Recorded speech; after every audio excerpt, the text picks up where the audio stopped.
What are mantras? Mantras are also vibrations. Mantras are specific vibrations. They are very powerful. They are the link between the material world and the subtle level of spiritual existence. That's why they are called mantras. They are the link. No, the mantras have power only when there is silence. So many people simply chant mantras, it doesn't produce the desired results. No, because it's on the surface, There may be so much of lightning in the sky, but it is not going to help you to connect the electricity in your home because it's not connected. You may have wire at home, but if it's not plugged into the source, then there is no electricity. Similarly, mantras are there unless and until it is connected with the spanda, the deeper vibrations of the being, of the self. They remain ineffective. And in mantras, there are good mantras and there are bad mantras. The good mantras are those who are the benevolent mantras.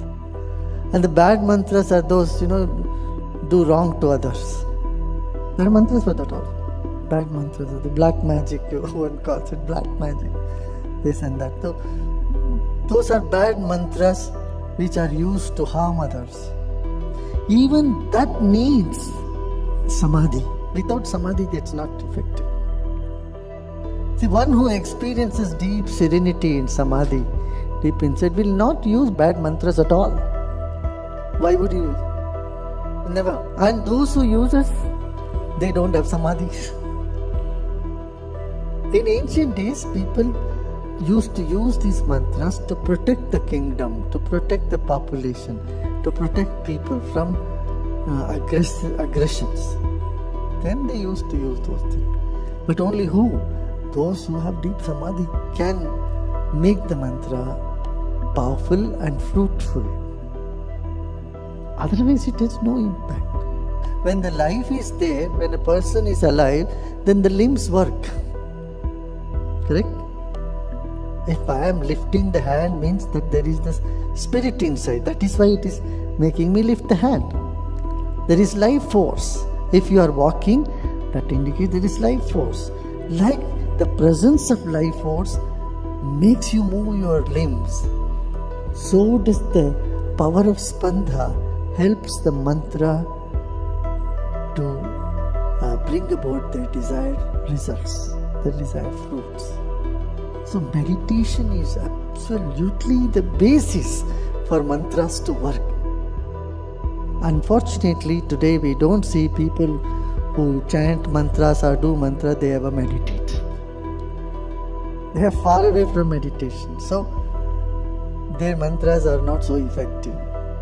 And people who meditate, though, they attract the mantras. They charge the mantras. Their very presence brings power to the mantras. Have you noticed this happening? Those of you have seen the chanting mantra here and there, so many places. But when it is done, when we are doing something, when meditators are sitting and chanting, you find a definite difference. In Bangalore, when we have this big yagyas happening and these people who have special mantras have practiced it for years and years. When they come, they are so startled. They see that everyone is deep meditation and they feel so happy. And they chant the mantras and they feel, it's so different than doing a chanting in a place where there is a lot of crowd come in and go and people are talking and they are doing all sorts of things. And there is nobody to receive. It's like you have all your vessels put upside down and then there is nectar being flowing and the vessels remain empty.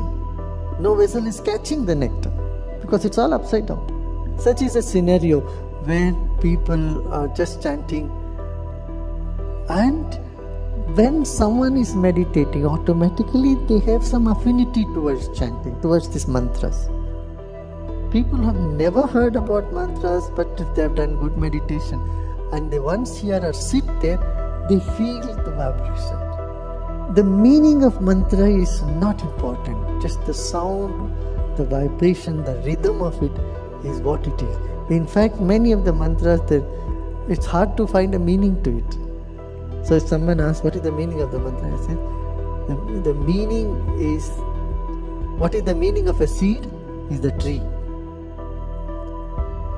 Like that, mantras are seeds of existence. So don't go into trying to understand what it is, just enjoy it. Enjoy the rhythm, enjoy the sound. That's what is more important, because it's vibrations. When we recognize this whole universe is one vibration, then the mantras start loving you. They come to you, they love you. There is an affinity between that state of consciousness and mantras, which is natural affinity. It's a natural affinity. And then that fructifies. Mantras are way to heal, to fulfill wishes. All this can happen with mantras. I'm sure you must have experienced all this. And water absorbs the impact of mantras. A scientist in Japan has done a beautiful experiment on this, on the impact of sounds on the water crystals and the water drops, and how different mantras chanted and how the crystal is different. The crystal formation of water is different. So the mantras can bring the desired result. Now, another example the ancient people say is, see, if you want to make a pot, you need clay. But if you want to make a cloth, you need cotton. So to do different things, you need different material. You can't make a cloth out of clay, and you can't make a pot out of cotton. So for different things in the material world, you need different material. To create different things, you need different material. You want to make pasta, you need wheat. You can't create pasta out of nothing or just vegetable. So you need grains. So different objects are essential to create different things in the material realm. But with mantras, in one mantra you can do everything. I said, in the mantra, that doesn't apply in the field of mantra. From one electricity, you can heat the room, you can bring light, you can have the air cool, you can have the fan run, and you can have entertainment on the television also. All through one electricity.